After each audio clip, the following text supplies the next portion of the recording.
All In Sports Network. We love sports. Okay, welcome back to All In Mizzou with Rogue Media. This is the first Monday show we've done after a Missouri Tiger win in what feels like quite a long time. Missouri took care of business against Mississippi State on Saturday at home. Senior night, last home game of the season. The next time the Tigers play at Faurot Field, then the end zone will be complete. It'll be a whole new vibe in there. That's exciting. But Missouri closes out the season at home on a fantastic note. They win 49-27. We had some big-time performances. Ahmad Hardy ran for 300 yards on just 25 carries and 3 touchdowns. Jamal Roberts had 9 rushes for 45 yards himself. Zollers threw 2 touchdown passes both in the first quarter. You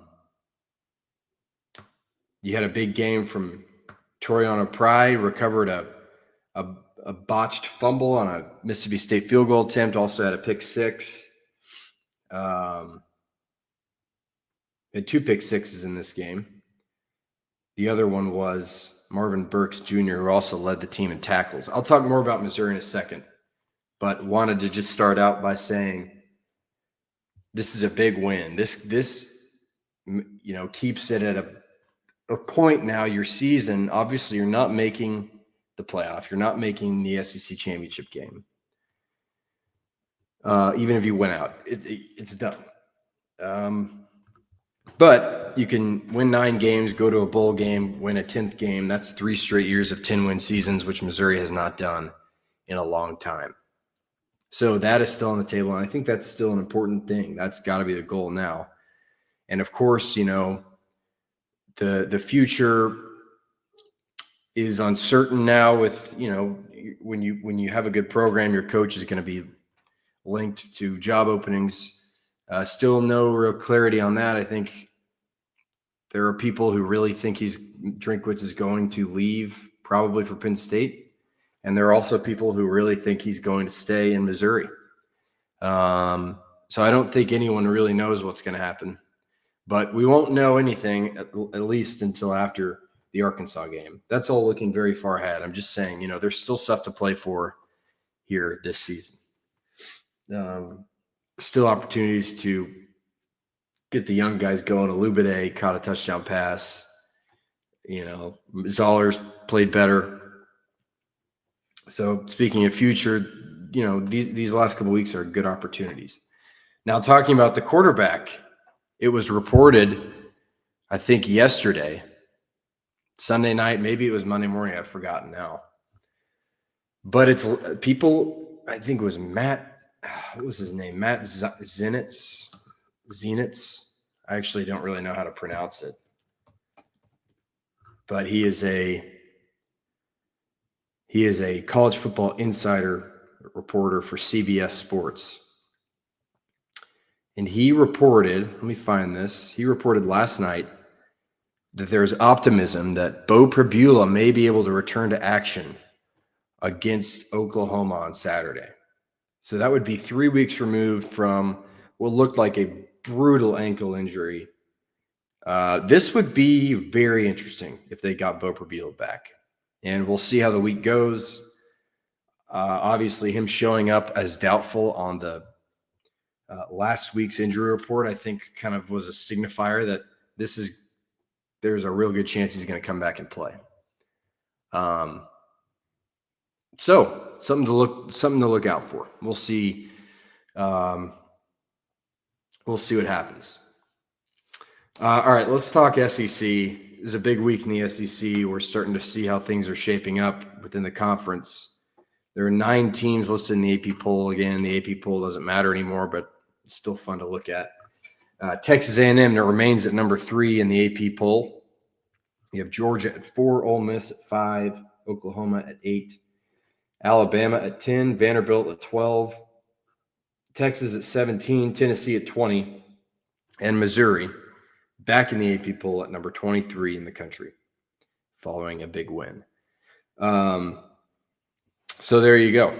And I think the college football playoff ranking comes out Tuesdays. So on Wednesday, I'll be sure to talk about that because that is the one that obviously matters a bit more. As far as results go in the SEC, man, we had some crazy games. I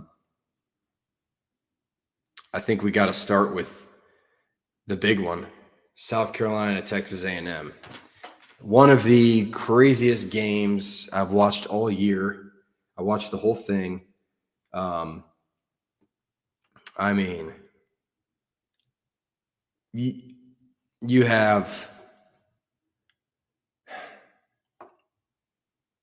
South Carolina finally looks like a real football team. You know, this is a team that had been waiting, you know, had high expectations heading into this game, this season, and have fallen totally flat. They're 1-7 in the SEC now. They finally come out and look really good in College Station. You know, they are getting after the number 3 Texas A&M Aggies. They're getting after them totally. It's 30-3 at halftime. 30-3, South Carolina leading on the road. You know, according to ESPN's win probability chart, they at one point had a 96.9% chance to win that football game at halftime. But basically, it was 96% at halftime. And then they go scoreless in the second half. A complete meltdown in every way. It was terrible. It was so bad. A&M scores 21 points in the third quarter, scores 7 in the fourth. So 28 unanswered points in the second half to win the game 31-30. Marcel Reed threw for 439 yards, 3 touchdowns, 2 interceptions. Lenora Sellers, 246 yards, 2 touchdowns, interception. Also I think he had it was Marcel Reed fumbled too. Like, it was kind of a messy game, but A&M got things really, really going. They only rushed for 64 yards, Texas A&M did, because they had to throw a bunch in the second half. But, man, this was a complete meltdown for South Carolina and Shane Beamer. I don't know if this is the type of game where, I mean, you can get put right on the hot seat here. I think Shane Beamer is probably, if he's not on it already, he is inching his way onto the hot seat. I don't think South Carolina will make a change this year because this coaching carousel is going to be nuts, and there's going to be teams that can't get a good head coach because there's too many openings. So I think they'd be smart to keep him around, but he is not what they thought he was. I have never really been a huge Beamer believer. But a lot of people were, and he's kind of similar. For a while, he felt very similar to Drinkwitz, where he recruited well. He was getting the fan base very excited. The difference is, though, that Drinkwitz has started to win games and put together really nice seasons. South Carolina has not done that, despite having the best quarterback they'll probably ever have at that program in Lenore Sellers. Their offense was a disaster for whatever reason. They have talent at receiver. They have talent on defense, and it was just, this is a coaching disaster, in my opinion. I mean, you have Lenora Sellers, Nick Harbour, and Dylan Stewart all on the same team. That's 3 of the best, talent-wise, 3 of the best 50 players in the country. 3 of the best 100 players in the country, probably. I mean, Sellers and Dylan Stewart are absolutely up there high. Nick Harbour has had a good year. I don't know how they have messed this up so bad, but a disaster of a season for the South Carolina Gamecocks continue. They play Coastal Carolina this weekend. That is a game they should win, but you never know. And then they play Clemson, another very disappointing team. That is another game they could win. So, but they are done in the SEC. They have no more SEC games. They finished the year with one SEC win. Just a mess, just a really, really big mess there in Columbia, South Carolina.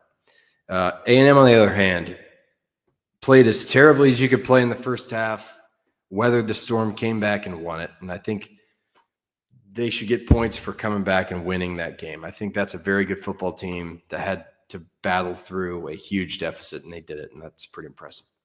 All right, next game I want to talk about, Oklahoma, Alabama. Alabama did everything they possibly could to lose this game. Oklahoma ends up winning it by 2 points in Tuscaloosa. Such a tough place to go win. Alabama made too many mistakes.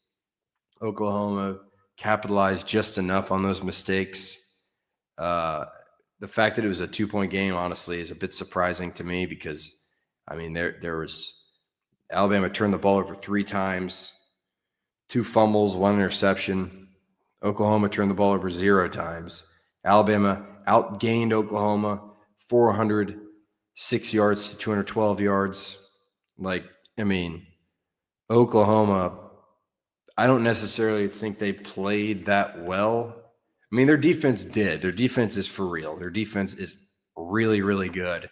But that offense, was given short fields and, really didn't look that impressive to me at all. So I think that defense, to me, probably is the best in the country, that Oklahoma defense. The offense still kind of getting it together. But they're in the playoff picture right now. This was a game to save their season and to keep them in the playoff conversation. They won it. The rest of the year for Oklahoma looks like Missouri next weekend in Norman. I think that's going to be a tough game for Missouri. And then they host LSU, 2 very winnable games for Oklahoma. But also two teams that are talented and, can get you. So that'll be interesting. Texas at Georgia. Georgia dominates this game, 35-10. I thought Texas was going to keep it close. They're now at 3 losses. Ohio State, Florida, and Georgia.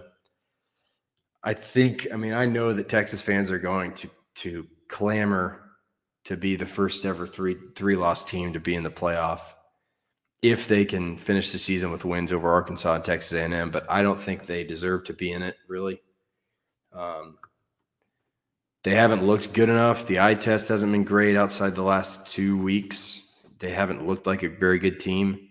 The defense does pretty consistently play well, but Georgia put 35 on them. And then, of course, they got to host Texas A&M. And, the way those 2 teams look right now, I think Texas A&M will be favored in Austin, which not many teams get to be favored in Austin. But that is absolutely a game that Texas can win. If they win that, I know Texas fans are going to throw a fit if they're not in the playoff, despite having 3 losses. We'll see. I don't know. I mean, they have 3 pretty quality losses, right? Like Ohio State, at Florida. Florida's not good, but they, went to the Swamp and Florida beat them. And then, Georgia, at Georgia. That's a tough loss. And I'm going to sound like the SEC, fanboys. Oh, they have 3 quality losses, but I think that's what Texas is going to claim, Texas fans. I don't think they should get in the playoff with 3 losses, but we'll see. Florida at Ole Miss. Ole Miss gets it done. Lane Kiffin plays against Florida. There's all sorts of rumors going around about Kiffin to Florida. He goes with the Ole Miss Rebels and beats Florida at home, 34-24. Keywan Lacey, 224 rush yards. Great game for him. the former Missouri running back. He also had 3 touchdowns. He's had a really good year, and I like him. I've always liked him, so I tend to root for Keelan Lacey. But Ole Miss now still a 1-loss football team with Mississippi State as the only team left on the schedule. You can pretty much pencil them into the playoff. Now, I want to say that the 3-loss team thing that I talked about, not deserving a playoff spot, I think it's different if you're a 2-loss team, go to the conference championship, and then lose that game for a 3rd loss. I think you should still get in that case. But I think having 3 losses now is a little bit tougher. We'll see. All right. Tennessee beat New Mexico State. Not going to talk about that. LSU beat Arkansas. Arkansas, good God.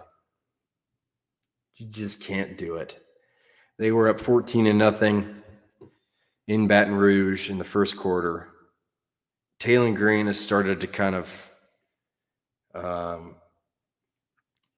regress at least a little bit. He was 11-19, 165 yards, 0 touchdowns, 2 interceptions. He did run for 70 yards and a touchdown there. LSU's defense is really good, so there is that. But Arkansas, their opportunities to get a win are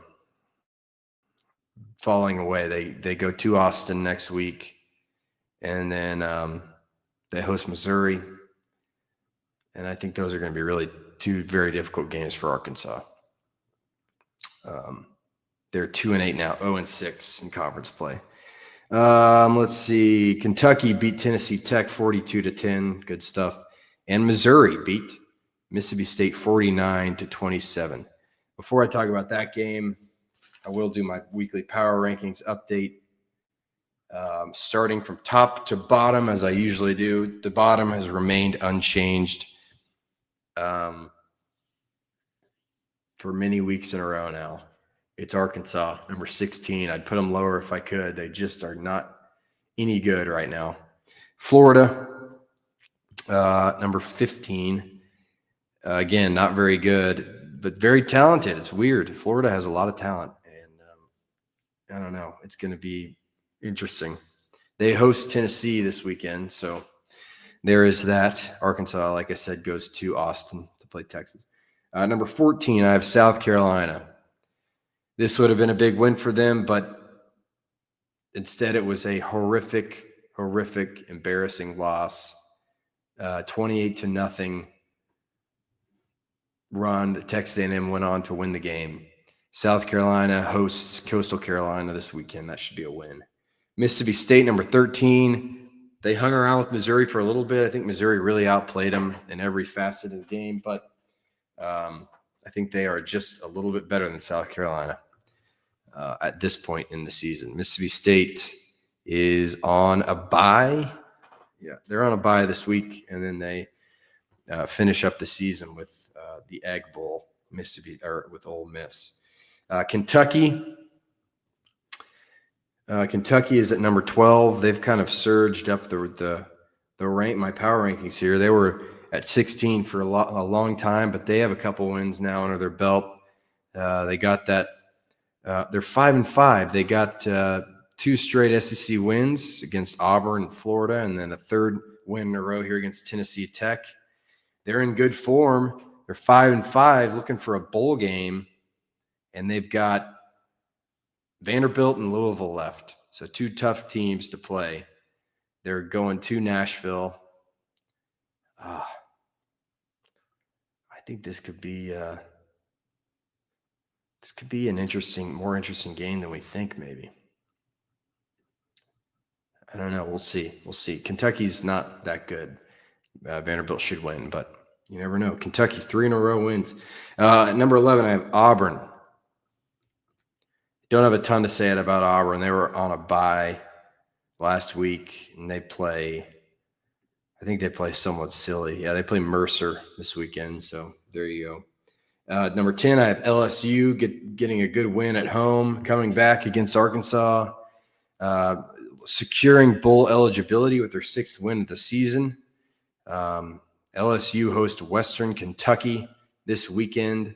this is kind of the silly weekend in a lot of ways for the SEC, where they get kind of goofy non-conference games in there. But LSU ends the season with Western Kentucky and then Oklahoma. All right. Number 9, I have Tennessee. Tennessee got a win over some silly team. This weekend they go to Florida. As we know, despite Florida being a bad team, it is tough to play there. And that'll be an interesting game to watch. A good offense versus a good defense. That's always fun. Number 8, I had the Texas Longhorns.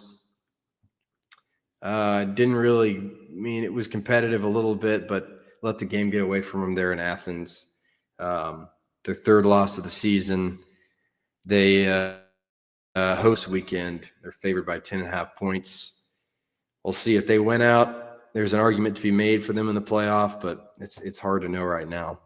Number 7, I have Missouri, the Missouri Tigers. Huge game this weekend at Oklahoma. One, they can, win back-to-back games against Oklahoma, which would be fun. 2, they could effectively ruin Oklahoma's chances at a playoff spot.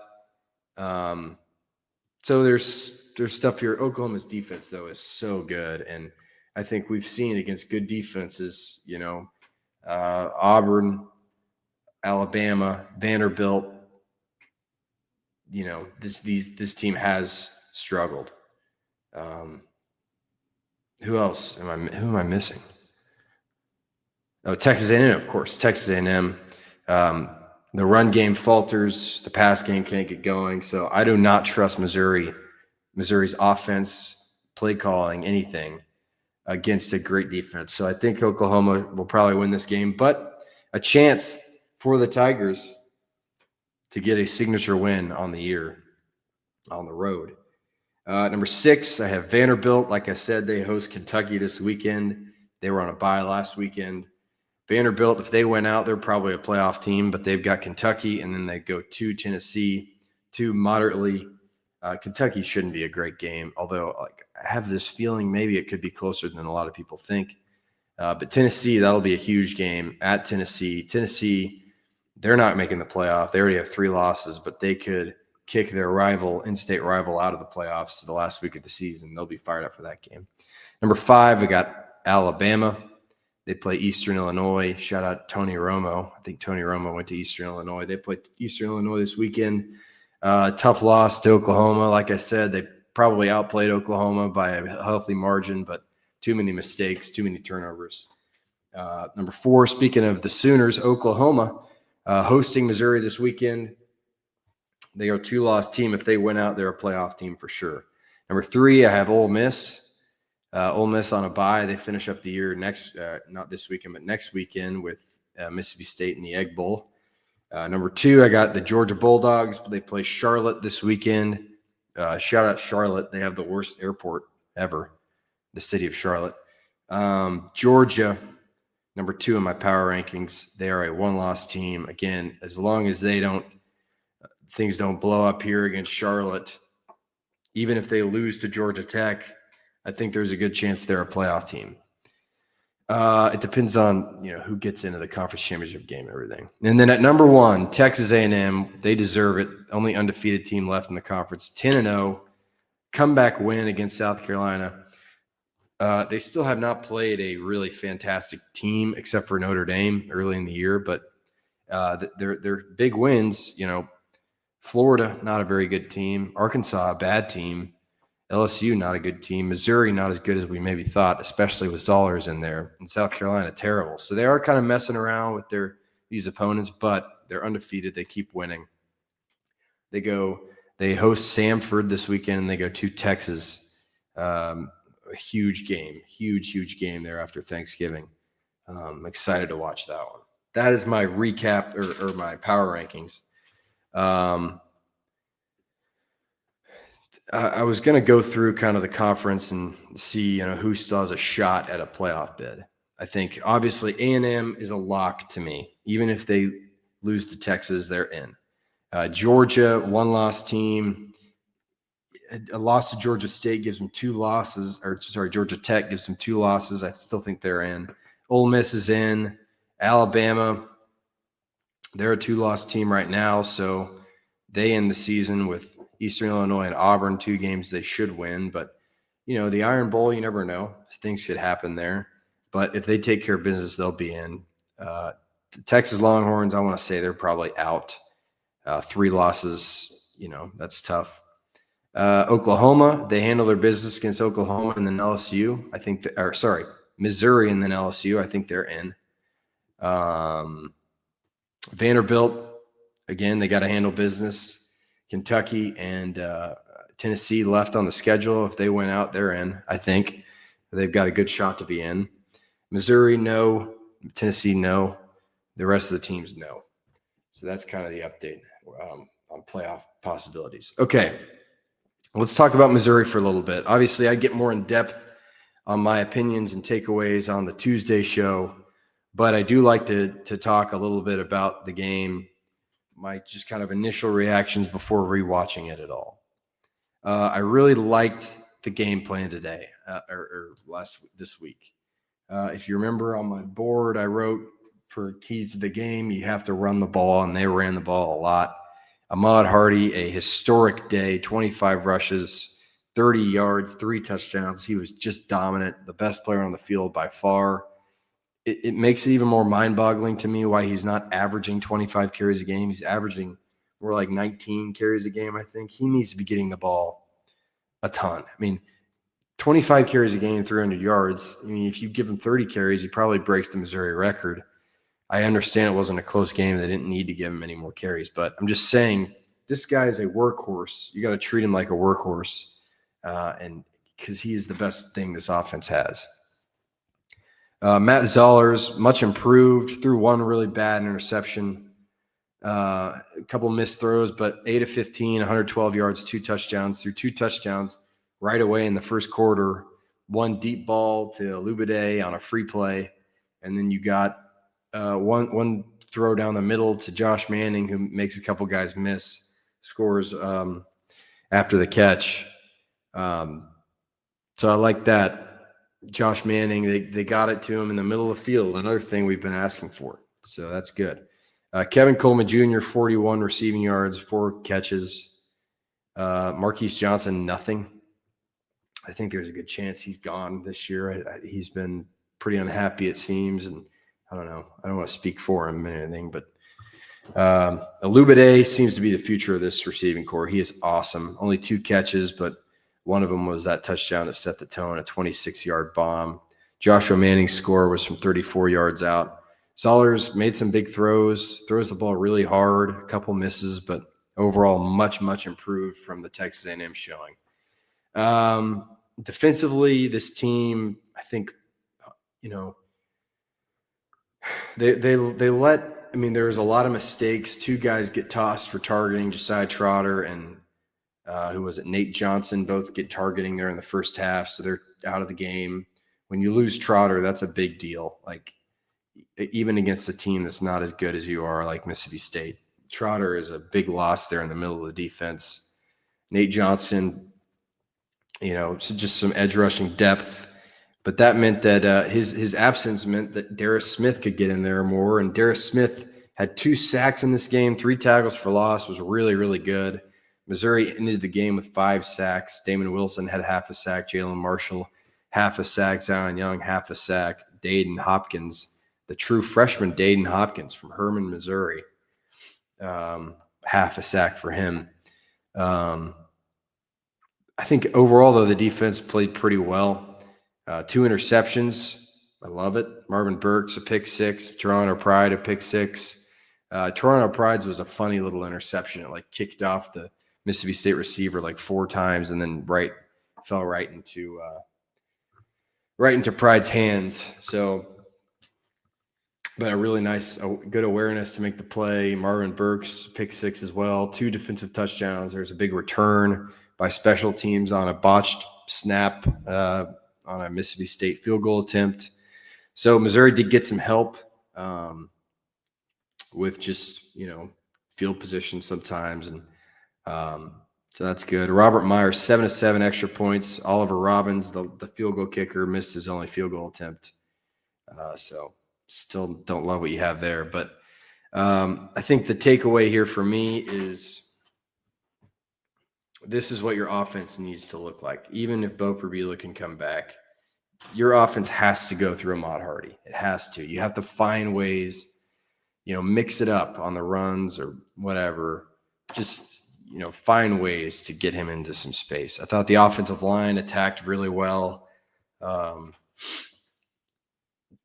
They cleared some nice holes for Hardy.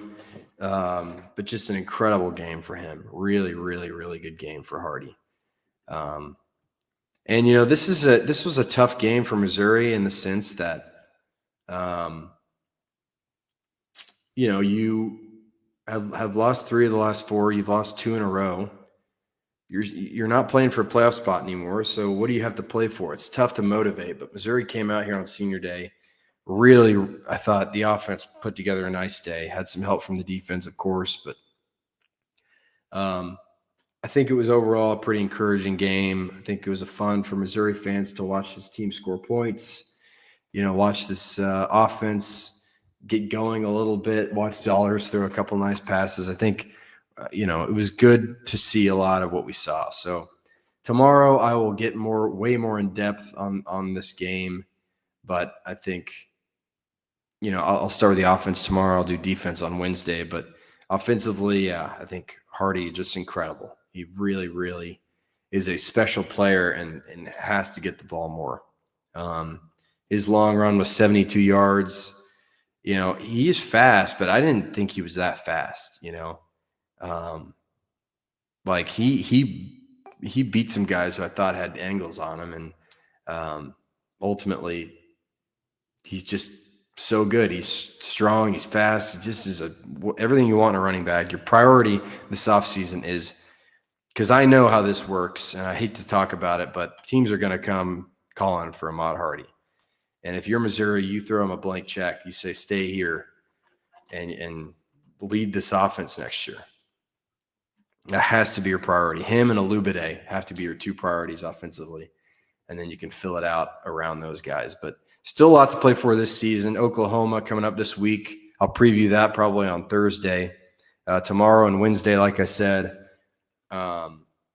we will talk offense and defense respectively. Missouri basketball back in action this evening against Prairie View A&M. Shouldn't be a very close game, but I'll talk about it tomorrow a little bit. We'll talk about the game. I'll watch it. Yeah, I think that's mainly all I have. I don't know. I think, I feel good about the progress we saw from the Missouri offense, and hopefully that can carry over. I don't really trust it to against a defense like Oklahoma, but maybe they've found some things that they know work, and maybe they'll find ways to get things involved. But yeah, we'll see what happens, man. I will be back tomorrow. Come back tomorrow. Appreciate everybody for listening today. I'll get more in depth on Missouri. Hopefully you enjoyed the SEC kind of overall outlook. I'll get into Missouri tomorrow, so come back for that. I appreciate it. Have a nice Monday. Have a good week. I'll see you soon. All in Sports Network. We love sports.